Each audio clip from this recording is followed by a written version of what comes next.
Hello friends, मी Vishakha. Global online मराठीमध्ये आपल्या सर्वांचं स्वागत आहे. आजच्या सेशनमध्ये आपल्याला मुंबई युनिव्हर्सिटीच्या PhD एंट्रन्स टेस्टसाठी रिसर्च मेथॉलॉजीचा स्टडी करायचा आहे, ज्यामध्ये MCQs आहेत. MCQs थ्रू आपल्याला कन्सेप्ट क्लिअर करायचे आहेत, ज्यावरून आपला रिसर्च मेथॉलॉजीचा संपूर्ण स्टडी होणार आहे. ज्याचं हे आजचं आपला 8वं लेक्चर आहे. ऑलरेडी 7 लेक्चर्स कंप्लीट झालेले आहेत रिसर्च मेथॉलॉजीवरचे. चला तर सुरू करूया आजच्या सेशनला. सेशन स्टार्ट करण्यापूर्वी एक इम्पॉर्टंट सूचना किंवा संधी त्या स्टुडंटसाठी जे स्टुडंट्स यावर्षीची एक्झाम टार्गेट करत आहेत मुंबई विद्यापीठाची PhD एंट्रन्स टेस्ट, त्यांच्यासाठी आम्ही एक फुल कोर्स घेऊन आलो आहोत, जो आहे रिसर्च मेथॉलॉजीवरती. जसं की आपल्याला माहिती आहे, या रिसर्च मेथॉलॉजी या पेट एक्झाममध्ये पार्ट फर्स्ट जो आहे तो रिसर्च मेथॉलॉजीवरचा आहे. 50% पार्ट जो ह्याच्यावरती आहे, त्यामुळे हा फुल कोर्स जो आहे तो तुम्हाला रिसर्च मेथॉलॉजी क्लिअर करण्यासाठी खूप हेल्पफुल ठरणार आहे. कारण या कोर्समध्ये आम्ही तुम्हाला प्रोव्हाइड करतो आहोत संपूर्ण अभ्यासक्रमावरील मॉक टेस्ट, संपूर्ण अभ्यासक्रमावरील notes, video lectures plus live lectures, 1500 plus MCQ PDF, दोन्ही मटेरियल इंग्लिश मराठी दोन्ही लँग्वेजमध्ये मिळणार आहे. या कोर्सची फीस आहे 599 रुपये. दिलेल्या कॉन्टॅक्ट नंबरवरती तुम्ही मेसेज करून रजिस्ट्रेशन करू शकता आणि फुल गॅरंटीने सिलेक्ट होऊ शकता. लास्ट लेक्चरमध्ये आपण हेच टॉपिक घेतले होते युनिट 1 मधले. आजही आपण तेच टॉपिक घेणार आहोत. त्याच्यावरचे 10 MCQs आणि 10 कन्सेप्ट त्यामागचे त्याचे एक्सप्लेनेशन आज आपण बघणार आहोत. बघूयाचा पहिला प्रश्न. And inductive theory is one that. प्रेरक सिद्धांत एक आहे की. काल आपण इंडक्टिव्ह आणि डिडक्टिव्ह रिझनिंगचे 2 मेथड्स किंवा पद्धती बघितल्या होत्या, 2 अप्रोचेस बघितले होते, ज्याच्यामध्ये आपल्याला माहिती आहे डिडक्टिव्हमध्ये आपण जनरलपासून मोर स्पेसिफिकपर्यंत जातो आणि इंडक्टिव्हमध्ये आपण स्पेसिफिकपासून जनरल थेअरीजपर्यंत जातो. तर मग आपल्याला इथे ऑप्शन्सपैकी सांगायचं की इंडक्टिव्ह थेअरी यापैकी कुठली आहे ऑप्शन्सपैकी. मग ऑप्शन्स दिलेले आहेत. Involves testing and explicitly defined hypothesis. स्पष्टपणे परिभाषित गृहीतकांचे परीक्षण करण्यास सामील आहे. Does not allow to for finding to feedback into the stock of knowledge. ज्ञानाच्या साठ्यात निष्कर्षांना परत पोहोचण्याची परवानगी देत नाही. Uses quantitative methods whenever possible. जेव्हा शक्य असेल तेव्हा प्रेरणात्मक पद्धती वापरतात. D allows theory to emerge out of data. सिद्धांत डेटामधून बाहेर येण्यास अनुमती देते. स्पेसिफिकमधून जनरल. तर इथं आपला इंडक्टिव्ह थेअरी मिळते आहे. म्हणजे आपल्याला ऑप्शन डी मध्ये इथे आपल्याला करेक्ट आन्सर मिळतं आहे की सिद्धांत डेटामधून बाहेर येण्यास अनुमती देते. म्हणजे डेटा जो आपण गोळा केलेला आहे त्याच्यातून मोर स्पेसिफिक थेअरी निर्माण होते. इंडक्टिव्ह थेअरी इथे आपल्याला दिसते, म्हणून आपलं करेक्ट आन्सर इथे आहे D allows theory to emerge out of data. त्याचं एक्सप्लेनेशन कसं असेल आपण बघूया. In logic, we often refers to the 2 broad methods of reasoning as the deductive and inductive approaches. जे आपण बघितले ते deductive and inductive approaches. Deductive reasoning works from more general to the more specific, general to specific. Inductive reasoning works the other way, moving from specific observation to the broader generalization of theories. जसे की आपल्याला क्वेश्चनमध्ये विचारलं, म्हणजे जे options correct आलं होतं आपलं, त्याच्यामध्ये डेटामधून आपण थेअरी काढणार आहोत, म्हणजे मोर स्पेसिफिक जनरलायझेशन करणार आहोत डेटामधून. मग इथं आपलं काय असणार आहे, इंडक्टिव्ह रिझनिंग असणार आहे. इंडक्टिव्ह थेअरी आपल्याला काढायची होती क्वेश्चनमध्ये आणि ते आपल्याला चौथ्या ऑप्शनमध्ये क्लिअरपणे मिळालं होतं. म्हणून आपला चौथा ऑप्शन जे होतं डी ते करेक्ट आन्सर होतं. नेक्स्ट क्वेश्चन बघूयाचा सेकंड नंबरचा. What is the epistemological position held by the positivist. पॉझिटिव्हिस्टद्वारे तात्विक स्थिती याला काय म्हणतात किंवा ज्ञानमीमांसा स्थितीला काय म्हणतात. तर एपिस्टेमॉलॉजी म्हणजे काय आपण सुरुवातीला समजून घेऊया. एपिस्टेमॉलॉजी म्हणजे एखाद्या ज्ञानावरती, म्हणजे एखाद्या विषयी खूप बेसला जाऊन आपण आणखीन माहिती घेतो किंवा त्याचा सोर्स शोधतो किंवा त्याच्याबद्दल आणखीन माहिती मिळवण्यासाठी प्रयत्न करतो, त्यालाच आपण एपिस्टेमॉलॉजी असं म्हणू शकतो. तर त्या एपिस्टेमॉलॉजीचं पोझिशन पॉझिटिव्हिस्ट जे आहे त्यांचं काय म्हणणं आहे किंवा त्याला काय म्हणतात हे आपल्याला सांगायचं आहे. ऑप्शन्स आहेत. There is no substitute for in depth hermeneutic understanding of society. समाजाचा सखोल हार्मोनेटिक समजण्याला पर्याय नाही. Scientific research should be based on value free empirical observation. वैज्ञानिक संशोधन मूल्यमुक्त अनुभवजन्य निरीक्षणावर आधारित असावे. Events and discourages in social world prevents us from having direct knowledge of natural order. सामाजिक जगातील घटना आणि प्रवचन आपल्याला नैसर्गिक ऑर्डरचे थेट ज्ञान घेण्यापासून प्रतिबंधित करतात. It is important to remain optimistic about our research even when things go wrong. गोष्टी चुकीच्या झाल्या तरीही आपल्या संशोधनाबद्दल आशावादी राहणे महत्त्वाचे आहे. तर यापैकी कुठली गोष्ट आपल्याला जास्त पॉझिटिव्ह वाटते आहे, तर तेच आपल्या पॉझिटिव्हिस्टचं म्हणणं आहे किंवा त्यांचं पोझिशन जे आहे तीच आहे. तर यामधलं बी ऑप्शन जे आहे ते आहे scientific research should be based on value free empirical observation, म्हणजे मूल्यमुक्त असावा आणि अनुभवजन्य निरीक्षणावर आधारित असावं. त्यातूनच आपल्याला योग्य माहिती मिळेल आणि जे आपल्याकडे ऑलरेडी माहिती आहे त्याच्यावरचा आणखीन क्लिअर नॉलेज आपल्याला मिळेल. मग ऑप्शन बी जे आहे तेच आपलं करेक्ट आन्सर आहे की scientific research should be based on value free empirical observation. तर what is epistemological position held by positivist? That is scientific research should be based on value free empirical observation. तर हे आपल्याला सतत लक्षात राहावं म्हणून मी हे वाक्य 2-3 वेळेस रिपीट करते की आपल्याला कुठली पॉझिटिव्हिस्ट पोझिशन हेल्ड केली जाते एपिस्टेमॉलॉजिकलमध्ये. तर ही आपलं करेक्ट आन्सर इथे बी ऑप्शन आहे. Epistemology in business research as a branch of philosophy deals with the source of knowledge. तर epistemology म्हणजे काय? तर source of knowledge थोडक्यात आपण म्हणू शकतो. Specifically, epistemology is concerned with possibilities, nature, sources and limitation of knowledge in field of study. Alternatively, epistemology can branded as study of criteria by which researchers classifies what does and does not constitute to the knowledge. In simple words, epistemology focuses on what is known to be true. It is way of thinking opposite to ontology. तर इथे epistemology म्हणजे काय सांगितलेलं आहे त्यांनी की हे nature आहे, शक्यता आहे, सोर्सेस आहेत, लिमिटेशन आहे कशाचं? तर नॉलेजचं. मी सुरुवातीला सांगितलं की एपिस्टेमॉलॉजी म्हणजे नॉलेजच्याच रिलेटेड ही एक कन्सेप्ट आहे की त्याच्यावर आपण जास्तीत जास्त सर्च करणं, त्याच्यावरती खोलात जाऊन विचार करणं किंवा त्याच्याबद्दलची नवीन कन्सेप्ट पुढे आणणं, नवीन नॉलेज त्याच्यामध्ये ॲड करणं एखाद्या स्पेसिफिक कन्सेप्टवर किंवा त्याच कन्सेप्टवर, तेव्हा त्याला आपण एपिस्टेमॉलॉजी असं म्हणतो. नेक्स्ट क्वेश्चन बघतो आपण 3rd नंबरचा. The interpretivist view of social sciences is that. सामाजिक शास्त्राचे दुभाषिक मत असे आहे की जसं आपण एका लेक्चरमध्ये बघितलं होतं की नॅचरल सायन्स आणि सोशल सायन्स हे 2 प्रकार आहेत सायन्सचे. तर त्याच्यामध्ये सोशल सायन्स म्हणजे सामाजिक शास्त्राचं दुभाषिक मत काय आहे ते आपल्याला ऑप्शन्सपैकी निवडायचं आहे, ऑप्शन्समधून सांगायचं आहे. तर आपल्या ऑप्शन्स आहेत ए, their subject matter is fundamentally different to that of the natural science. त्यांचे विषय मूलभूत विज्ञानापेक्षा भिन्न आहेत. We should aim to achieve the interpretive understanding of social action. सामाजिक क्रियेचे व्याख्यात्मक आकलन साध्य करण्याचे आपले लक्ष्य आहे. It is important to study the way people make sense of their everyday worlds. लोक आपल्या दैनंदिन जगाविषयी ज्या पद्धतीने अर्थ काढतात त्याचा अभ्यास करणे महत्त्वाचं आहे. तर यापैकी कुठला ऑप्शन आपल्याला, आणि चौथा आहे ऑल ऑफ द अबोव वरील सर्व. तर सामाजिक शास्त्रामधलं कुठली गोष्ट याच्यामध्ये आपल्याला सगळ्यात जास्त महत्त्वाची वाटते आहे? तर यामध्ये सगळ्याच गोष्टी ज्या आहेत त्या महत्त्वाच्या आहेत सामाजिक शास्त्रामध्ये. तर यामध्ये दुभाषिक मत आहे असं म्हटलं जातं किंवा ह्या ज्या गोष्टी आहेत तिन्ही गोष्टी या सोशल सायन्ससाठी आवश्यक आहेत. मग आपलं करेक्ट आन्सर इथलं कुठलं असणार आहे? D, all of the above वरील सर्व ज्या गोष्टी आहेत त्याच्यामध्ये दुभाषिक मत आहे सामाजिक शास्त्राविषयी. तर त्या क्वेश्चनचं आपण एक्सप्लेनेशन समजून घेऊया की डी का आलं किंवा त्याचे तिन्ही पॉईंट आपल्याला बरोबर का आहेत, दुभाषिक का आहेत. All of this answer reveals something about the interpretive view of social science. तर दुभाषिक मत जे आहे त्याच्याबद्दल काहीतरी ते सगळेच ऑप्शन्स आपल्याला सांगत आहेत. प्रत्येकजण प्रत्येक स्टेटमेंट त्याच्यातलं आपल्याला सोशल सायन्स म्हणजे सामाजिक शास्त्राच्या दुभाषिक मताबद्दल सांगत आहे. The approach is based on reaction of positivism insisting people are not objects. तर लोक जे आहेत सोशल सायन्समध्ये लोकांचा अभ्यास केला जातो, तर ते लोक जे आहेत ते वस्तू नाही आहेत किंवा त्यांचा वापर नॅचरल सायन्सच्या मेथोडॉलॉजी पद्धती वापरून केला जाऊ शकत नाही. त्यांच्यासाठी ते वेगळीच पद्धती वापरली जाते सोशल सायन्समध्ये त्यांचा अभ्यास करण्यासाठी. Most social phenomena are produce through human interaction. म्हणजे नवीन वस्तू किंवा नॉलेज जे आहे सोशल सायन्समधलं ते त्यांच्याशी इंटरॅक्शन करून किंवा त्यांच्याशी बोलून मगच काढलं जातं.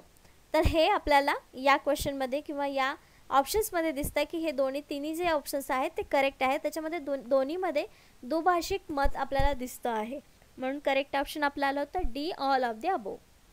नेक्स्ट क्वेश्चन आहे 4th नंबरचा. The qualitative research strategy places of value on. गुणात्मक संशोधन धोरण यावर मूल्य ठेवते, म्हणजे यावरून मूल्य त्याचं निर्धारण करते क्वालिटेटिव्ह रिसर्चचं. कशावरून? आपल्या ऑप्शन्स आहेत using numbers, measurements and statistical techniques. संख्या, मोजमाप आणि संख्याशास्त्रीय तंत्रे वापरणे. Generating theories through inductive research about social meaning. सामाजिक अर्थांबद्दल प्रेरक संशोधनाद्वारे सिद्धांत निर्माण करणे, conducting research that is very high quality, अत्यंत उच्च गुणवत्तेचे संशोधन करत आहे, आणि D all of the above वरील सर्व. तर क्वांटिटेटिव्ह रिसर्चची स्ट्रॅटेजी आहे ते म्हणजे मूल्य गुण जे म्हणतात आपण ते या रिसर्चचे कशावरून कळतात. तर आपला ऑप्शन्स इथं दिलेले आहेत आणि त्याचं करेक्ट आन्सर आहे B, generating theories to inductive research about social meaning. का बी आन्सर आलं, कारण क्वांटिटेटिव्हमध्ये जे नंबर्स येतात ते क्वांटिटेटिव्हमध्ये येतात, क्वालिटेटिव्हमध्ये नाही, म्हणून आपलं ऑप्शन ए कट झालं. डी त्यातलं ए नाही आहे म्हणजे डी ऑप्शन आपलं नक्कीच नसणार आहे, म्हणजे ए आणि डी ऑप्शन्स कट झाले. सी आणि बीमध्ये करेक्ट आन्सर बी आलं, कारण conducting research that is very high quality, अत्यंत उच्च गुणवत्तेचे संशोधन करणं म्हणजे ते मूल्य किंवा त्याची चांगली क्वालिटी आहे किंवा व्हॅल्यू आहे क्वालिटेटिव्ह रिसर्चची असं आपण म्हणू शकत नाही. मग इथे gathering theories through inductive research about social meaning, सामाजिक अर्थाबद्दल प्रेरक संशोधनाद्वारे सिद्धांत निर्माण करणे हेच आपलं इथे करेक्ट आन्सर असू शकतं. गुड व्हॅल्यू किंवा धोरण जे आहे ते याच्यावरतीच आपल्याला दिसतंय क्वालिटेटिव्ह रिसर्चचं, म्हणून आपला ऑप्शन बी बरोबर आहे. We expect all research to be carried out according to the highest quality standards, tested for the validity, reliability and subjected to the ethical consideration. तर आपण प्रत्येक रिसर्च जे आहे त्याच्यामध्ये हायेस्ट स्टँडर्ड म्हणजे उच्च दर्जा आणि क्वालिटी त्याची चांगली असावी हे एक्सपेक्ट करत असतो किंवा धारणा करत असतो, ज्याच्यामध्ये वैधता असली पाहिजे, विश्वसनीयता असली पाहिजे, या तर आपण सगळ्याच रिसर्चमधून एक्सपेक्ट करत असतो, सगळ्याच संशोधनामधून एक्सपेक्ट करत असतो. Some research studies number of things lack their insistence and frequency of occurrence in relationship of things to other along this dimensions we call this studies quantitative. तर ज्याच्यामध्ये आपण फ्रिक्वेन्सी काढतो म्हणजे वारंवारिता काढतो, ज्याच्यामध्ये आपण संशोधन करून वारंवारिता काढून त्यातले रिझल्ट्स काढतो, तर ते आपण क्वांटिटेटिव्ह रिसर्चमध्ये करतो. Qualitative studies on other hand study the reasons people why do think they do, म्हणजे क्वालिटेटिव्हमध्ये काय करतो की पीपल म्हणजे लोक असं का करतात त्याच्या मागचं कारण आपण शोधतो. How they feel about that, त्याच्याबद्दल ते लोक काय फील करतात. Their general likes and dislikes, त्यांच्या आवडी नावडी काय आहेत हे आपण याचा अभ्यास आपण क्वांटिटेटिव्हमध्ये संख्या येतात आणि क्वालिटेटिव्हमध्ये या प्रकारचे प्रश्न येतात. The problem is that quantitative studies frequently are interested in how many people feel the same way about something, and qualitative studies might want to show what percentage of respondents indicates particular feelings. For example, तर त्यांनी काय सांगितलेलं आहे quantitative आणि क्वालिटेटिव्हमधला difference सांगितलेला आहे. क्वालिटेटिव्हमध्ये असं दिलेलं आहे की किती लोक एक सेम फिलिंग एक्सप्रेस करतात किंवा सेम फिलिंग सगळ्या लोकांना येते, नंबर जो आहे तो क्वांटिटेटिव्हमध्ये. तर क्वालिटेटिव्हमध्ये काय येणार आहेत की सेम फिलिंग किती % लोक करत आहेत, हा क्वेश्चन रिसर्चचा प्रॉब्लेम जो असेल तो असेल क्वालिटेटिव्हचा.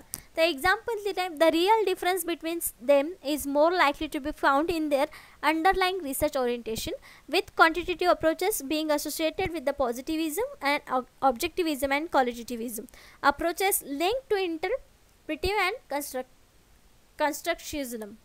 तर आपल्याला असं दिलेलं आहे. तर एक्झाम्पल त्यांनी जे दिलं होतं की क्वांटिटेटिव्ह काय आहे, एकच उदाहरण दिलं होतं की सेम फिलिंग असणारे किती लोक आहेत हे येणार क्वांटिटेटिव्हचा विषय, आणि ती फिलिंग किती % लोकांना आहे, एक फिलिंग किती % लोकांना आहे हा झाला आपला क्वालिटेटिव्ह रिसर्च. त्याच्यामध्ये आपल्याला क्वांटिटेटिव्ह काय रिसर्च म्हणजे कुठला आणि क्वालिटेटिव्ह रिसर्च म्हणजे कुठला आहे हे क्लिअर झालेलं असावं.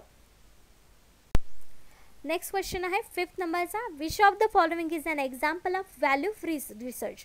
खालीलपैकी कोणते मूल्यमुक्त संशोधनाचे उदाहरण आहेत. लास्ट क्वेश्चनमध्ये आपण एक बघितलं आहे की मूल्यमुक्त संशोधन असावं, एक्सपिरियन्स बेस म्हणजे ऑब्झर्वेशन बेसवर रिसर्च असावं. तर तेच व्हॅल्यू फ्री रिसर्चचं उदाहरण कोणतं आहे ते आपल्याला सांगायचं आहे. ऑप्शन्स दिलेले आहेत, कॉन्शियस पार्शलिटी जाणीव पक्षपात, सिम्पथी फॉर द अंडरडॉगसाठी सहानुभूती, अनस्ट्रक्चर्ड इंटरव्ह्यूइंग रचना नसलेली मुलाखत. व्हॅल्यू फ्री रिसर्च काय असेल यातलं उदाहरण द्यायचं आहे. त्याचं करेक्ट आन्सर जे आहे ते आहे D, none of the above वरीलपैकी काहीही नाही. त्याचं एक्सप्लेनेशन बघूया आपण की हे तिन्ही जे ऑप्शन्स आहेत त्याच्यामध्ये आपल्याला व्हॅल्यू नाही आहे असं आपल्याला दिसतं आहे, पण तरी पण हे आन्सर का नाही आहेत, D none of the above का आन्सर आलं याचं. एक्सप्लेनेशन आहे, values reflect either the personal beliefs or the feelings of researchers. तर व्हॅल्यू काय करत असणार, वैयक्तिक बिलीफ आणि फिलिंग्स रिसर्चरच्या भावना ज्या आहेत ते प्रेझेंट करत असतात किंवा त्या दाखवत असतात व्हॅल्यूज. मग आपल्याला प्रश्नामध्ये जे दिलेले आहेत ऑप्शन ए आणि बी ते फक्त इंडिकेटिव्ह ऑफ व्हॅल्यूज, ते कॅनॉट बी करेक्ट, ते इंडिकेटिव्ह आहेत व्हॅल्यूजचे, ते करेक्ट असू शकत नाही, ते रिसर्च व्हॅल्यू फ्री रिसर्चचे उदाहरण असू शकत नाही. आणि तिसरा ऑप्शन होता unstructured interviewing in research method. तर अनस्ट्रक्चर्ड इंटरव्ह्यूइंग ही एक रिसर्चची मेथड आहे, एक्झाम्पल नाही आहे रिसर्चचं. Typically used in qualitative research of strategies, म्हणजे क्वालिटेटिव्ह रिसर्चमध्ये ही आपण मेथड वापरतो, interview unstructured interview. But method by itself cannot be regarded as value free value added. म्हणजे जे मेथड आहे ती कधी व्हॅल्यू फ्री किंवा व्हॅल्यू ॲडेड असू शकत नाही. So must be incorrect, making answer D is correct by default. म्हणजे त्यांनी सांगितलेलं आहे की मग हे तिन्ही ऑप्शन जर करेक्ट नसतील तर आपल्याला by default D option correct आहे असे म्हणावं लागेल. Can there be such thing as value free research might have been. म्हणजे असा प्रश्न आहे की व्हॅल्यू फ्री रिसर्च अशी कन्सेप्ट आली आहे, कन्सेप्ट असेल पण त्यामध्ये अजून व्हॅल्यू फ्री रिसर्च असा एखादा उदाहरण आपल्याला देता येणार नाही, असं क्वेश्चन अजून समोर आलेलं नाही आहे असं आपण सांगू शकतो. नेक्स्ट क्वेश्चन आहे 6 नंबरचा.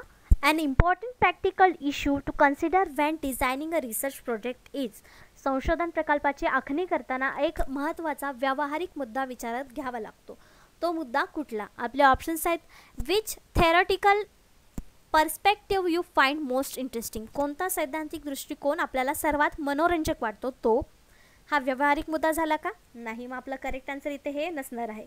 Weather or not you have time to retire the bathroom first. आपल्याला प्रथम स्नानगृह टेकवण्याची वेळ आहे की नाही हे विचार करायचे. हा महत्त्वाचा मुद्दा आहे का संशोधन प्रकल्पाची आखणी करताना? नाही. See how much time and money you have to conduct the research. आपल्याकडे संशोधन करण्यासाठी किती वेळ आणि पैसा आहे. आणि D which colour of ring blender to present your work in. आपले कार्य सादर करण्यासाठी रिंग बायडरचा कोणता रंग हवा आहे किंवा कोणता रंग आहे, हे महत्त्वाचे मुद्दे आहेत का? तर ए, बी आणि डी वाचल्यानंतर आपल्याला लगेच लक्षात येईल की व्यावहारिक मुद्दा हा नाही. व्यावहारिक मुद्दा आपल्याला सी ऑप्शनमध्ये दिसतोय, एक पैसा दिसतो आहे आणि वेळ दिसतो आहे. मग आपल्याला करेक्ट ऑप्शन देखील तेच आहे. How much time and money you have to conduct हा विचाराचा मुद्दा जो आहे तो आपल्याला संशोधन प्रकल्पाची आखणी करताना लक्षात ठेवावा लागतो. हा एक महत्त्वाचा मुद्दा आहे, म्हणून आपलं करेक्ट आन्सर इथं सी आलेला आहे. तर त्याचा आन्सर हे कसं आलं आपण एक्सप्लेन करूया. It's ability to force us to transcend the constant impose by the scarcity of time and money. वेळ आणि पैशाच्या कमतरतेमुळे घालून दिलेल्या मर्यादा ओलांडण्यासाठी आपल्याला भाग पाडण्याची त्याची क्षमता आहे. At the outset we might persuaded ourselves to tackle something we can achieve well even if it is not very exciting. जरी इंटरेस्टिंग नसेल, एक्साइटिंग नसेल तरीसुद्धा आपण त्याच्यामध्ये काहीतरी अचीव करण्यासाठी जेव्हा प्रयत्न करतो तेव्हा त्यातून चांगलं काहीतरी आपल्याला मिळतं. जेव्हा पैसे आणि टाईम आपण मॅनेज करू तेव्हा, किंवा किती खर्च करण्याची आपली क्षमता आहे त्याच्यावरती. Rather than producing poor research on fascinating or important topic. Furthermore, we will force to consider target population and the likelihood of being able to construct probability samples.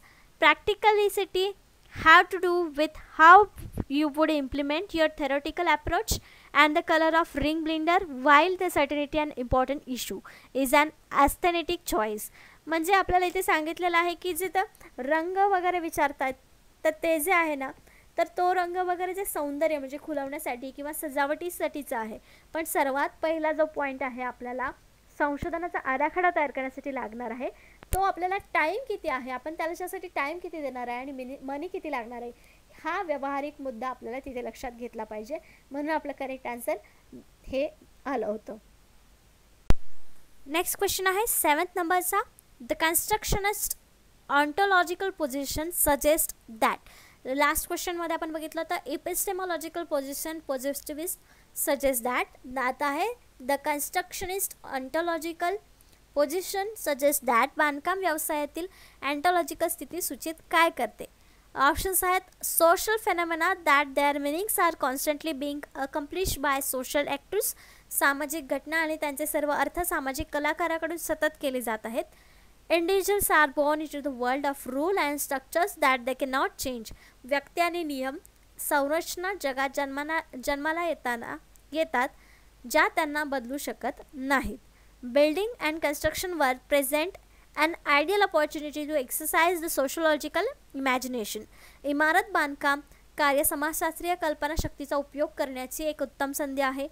Social facts and objects have an external reality independently of the people who perceive them, सामाजिक तथ्य आणि वस्तूंचे बाह्य वास्तव आहे जे स्वतंत्रपणे समजतात अशा लोकांचे असते. तर नेमकं बांधकाम व्यवसायातील अँटॉलॉजिकल स्थिती सूचित काय करतं?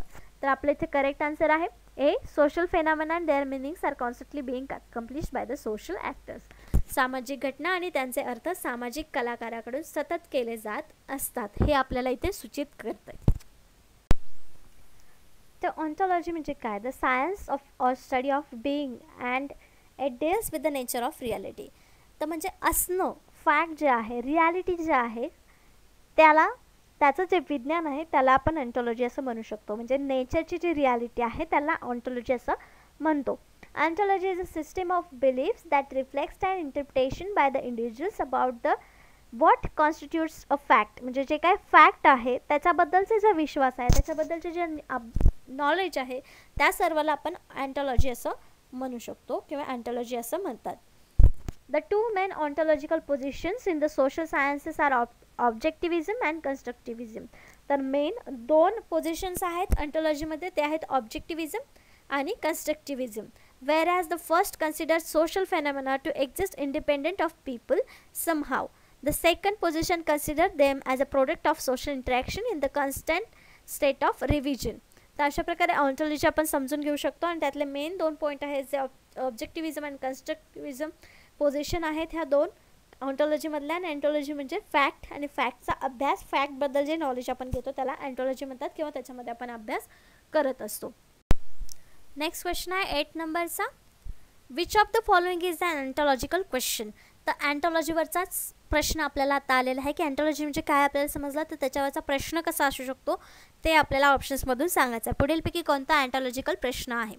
ऑप्शन्स आहेत should I use questionnaire or interviews in my project. मी माझ्या प्रकल्पात प्रश्नावली किंवा मुलाखती वापरू. What can be consider acceptable forms of knowledge. ज्ञानाचे स्वीकार्य प्रकार मानले जाऊ शकतात कोणते? How long is it since I last visited the dentist. मी दंतचिकित्सास अंतिम वेळी भेट दिली तेव्हापासून किती काळ आहे? Do social entities have an objective reality external to the social actors. सामाजिक कलाकारांना वस्तुनिष्ठ वास्तविकता असते आणि सामाजिक कलाकारांना ते बाह्य असतात. तर हे आपले ऑप्शन्स आहेत, क्वेश्चनमध्येच आपले ऑप्शन्स आहेत. आणि तर आपल्याला याचं करेक्ट ऑप्शन सांगायचं आहे. करेक्ट आन्सर याचं आहे ते आहे डी. कारण त्याच्यामध्ये आपल्याला आपण बघितलं की ऑन्टॉलॉजी म्हणजे काय, फॅक्ट, आणि फॅक्टवरती रियालिटीवरती आपल्याला प्रश्न विचारलेले असतात. मग याच्यावरती आपल्याला काय विचारलेलं आहे? Reality. Do social entities have an objective reality external to social actors. याच्यामध्ये या प्रश्नामध्ये आपल्याला मिळतं आहे काहीतरी रियालिटी जे आहे त्याच्यावरती प्रश्न विचारलेला आहे किंवा त्यातून जे आन्सर मिळणार आहे ते रियालिटी असणार आहे. म्हणून इथे हा जो क्वेश्चन आहे तो आहे अँटॉलॉजिकल क्वेश्चन. त्याचं एक्सप्लेनेशन कसं देऊ शकतो आपण? Ontology. The first branch is ontology or the study of being. Being म्हणजे असणं, कशाचा? असण्याचा अभ्यास म्हणजे अँटॉलॉजी असं आपण थोडक्यात म्हणू शकतो. Which is concern with what actually exist in the world about which human can acquire knowledge. म्हणजे जगामध्ये काय आहे याच्याबद्दल अभ्यास करणं, त्याच्याबद्दल नॉलेज घेणं म्हणजे अँटॉलॉजी.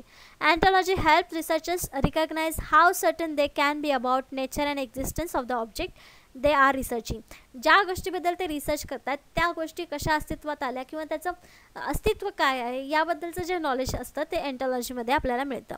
Wien we ask deep question about what is nature of the universe, or is there a God, or what happens to us when we die, or what principles govern the properties of matter, we are asking inherently ontological questions.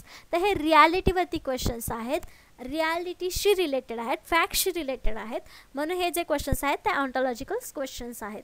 हे example दिलेले आहेत आपल्याला ontological questions कसे असू शकतात. म्हणून आपलं correct answer तिथे डी आलं होतं जे आपल्याला रियालिटीवरती क्वेश्चन विचारला होता. नेक्स्ट क्वेश्चन आहे 9th नंबरचा. What is the grand theory. Grand theory म्हणजे काय आपल्याला सांगायचं आहे. तर थोडक्यात ग्रँड थेअरी म्हणजे काय की एखाद्या गोष्टीबद्दल, फेनॉमेनाबद्दल, पर्टिक्युलर गोष्टीबद्दल जास्त माहिती आपल्याला मिळणं म्हणजे ग्रँड थेअरी असं आपण म्हणू शकतो थोडक्यामध्ये. तर क्वेश्चन ऑप्शन्समध्ये काय दिलेलं आपण बघूया. One that was propose by one of the major theorist in the sociological tradition. सामाजिक शास्त्रातील परंपरेतील प्रमुख सिद्धांतापैकी एकाने हा प्रस्ताव मांडला होता. One that is highly abstract and makes broad generalization about the social world. एक अत्यंत मूर्त आणि सामाजिक जगाबद्दल व्यापक सामान्यीकरण करते. And intermediate level explanation of observe regularities. निरीक्षण नियमितपणाचे दरम्यानचे पातळीचे स्पष्टीकरण करतं. D a particularly satisfactory theory that makes the researcher feel happy. एक विशेषतः समाधानकारक सिद्धांत ज्यामुळे संशोधकास आनंद होतो. त्याचं करेक्ट आन्सर आहे B, one that is highly abstract and make broad generalization about social world. तर ग्रँड थेअरी हा जो विषय आहे किंवा कन्सेप्ट आहे ती सोशल सायन्स किंवा सोशल वर्ल्डशी रिलेटेड आहे, ज्याच्यामध्ये ब्रॉड कॅटेगरीमध्ये आपण एखादा स्पेसिफिक फेनॉमेनाचा स्टडी आपण जास्त मोठ्या प्रमाणात करत असतो. म्हणजे एक अत्यंत अमूर्त आणि आहे आणि सामाजिक जगाबद्दल व्यापक सामान्यीकरण करते, त्याला ग्रँड थेअरी असं म्हणतो.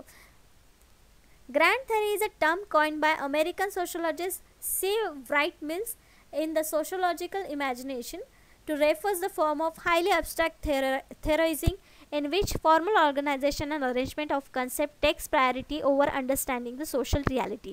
सोशल रियालिटी जी काही आहे ते समजून घेण्यासाठी ही कन्सेप्ट आपण ते वापरतो आहोत, ज्याला बोलतो आपण grand theory. In his view grand theory is more less separate from concrete concerns of everyday life and it's variety in time and space. तर ही जी थेअरी आहे ती आपल्याला more or less separate from बाकीचे जे थेअरीज आहेत त्याच्यामधून वेगळी आहे असं आपण म्हणू शकतो. तर ग्रँड थेअरी म्हणजे थोडक्यात काय, तर सोशल रियालिटीचा अभ्यास करण्यासाठी ही थेअरी आपण वापरतो. नेक्स्ट क्वेश्चन आहे 10th नंबरचा.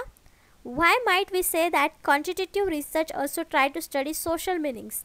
आपण असे म्हणू शकतो की परिणात्मक संशोधन सामाजिक अर्थाचा अभ्यास करण्याचा देखील प्रयत्न करतं. तर क्वांटिटेटिव्हमध्ये आपण बघितलं की सांख्यिकीय माहिती वापरून जी काय माहिती आपण गोळा करतो किंवा रिसर्च करतो तो क्वांटिटेटिव्ह रिसर्च असतो. पण असं देखील आपण असं म्हणतो की परिणात्मक संशोधन देखील सामाजिक अर्थाचा अभ्यास करण्याचा प्रयत्न करत आहे, असं कुठल्या ह्याच्यावर म्हणू शकतो. ऑप्शन्स दिलेले आहेत, त्यापैकी एक करेक्ट ऑप्शन आपल्याला निवडायचं आहे. ऑप्शन्स आहेत because the method they use most in that interview, कारण त्यांनी सर्वात जास्त वापरलेली पद्धत म्हणजे सखोल मुलाखत. Because their written reports usually refers to the interpretivist epistemology, कारण त्याचे लिखित अहवाल सहसा इंटरप्रिटिव्हिस्ट इपिस्टेमॉलॉजी संदर्भ घेतात. Because survey and questionnaire are use to examine attitudes and opinions, कारण सर्वेक्षण प्रश्नावली वृत्ती आणि मते तपासण्यासाठी वापरले जातात. Because they observe human behaviour in laboratory, कारण ते प्रयोगशाळेत मानवी वर्तन पाहतात. त्याचं करेक्ट आन्सर एकच असणार आहे, ते म्हणजे सी, ज्याच्यामध्ये क्वेश्चनायर आणि सर्वे वापरला जातो की लोकांचं मतं आणि वृत्ती तपासण्यासाठी किंवा त्यांचे मतं घेण्यासाठी. पण डेटा गोळा करण्यासाठी आपण हीच पद्धत वापरतो आणि क्वालिटेटिव्हमध्ये देखील आपण तीच पद्धत वापरतो. म्हणून या ऑप्शनमुळे आपण असं म्हणू शकतो की क्वांटिटेटिव्ह रिसर्च जो आहे, परिणात्मक संशोधन जो आहे, तो सामाजिक अर्थाचा अभ्यास करण्याचा देखील प्रयत्न करतो, कारण याच्यामध्ये वृत्ती आणि मतं देखील आपल्याला कळतात. A lot of difficulties between quantitative and qualitative research stem from the consideration of meaning. आपल्याला भरपूर वेळेस कन्फ्युजन देखील झालं असेल की क्वांटिटेटिव्ह आणि क्वालिटेटिव्हमध्ये फरक काय आहे, त्याचा अर्थ वेगवेगळा काय आहे. It is argued that quantitative studies can reveal statistic but not those factor which produce the statistics. म्हणजे क्वांटिटेटिव्हमध्ये असं आर्ग्यू केलं जातं किंवा वाद आहेत की क्वांटिटेटिव्हमध्ये जो स्टडी अभ्यास करतो आपण त्याच्यामध्ये स्टॅटिस्टिक्स फॅक्टर्स यूज होतात, जे स्टॅटिस्टिक काढण्यासाठी जो डेटा आपण गोळा करतो किंवा डेटा जो वापरला जातो तो त्याच्यामध्ये येत नाही.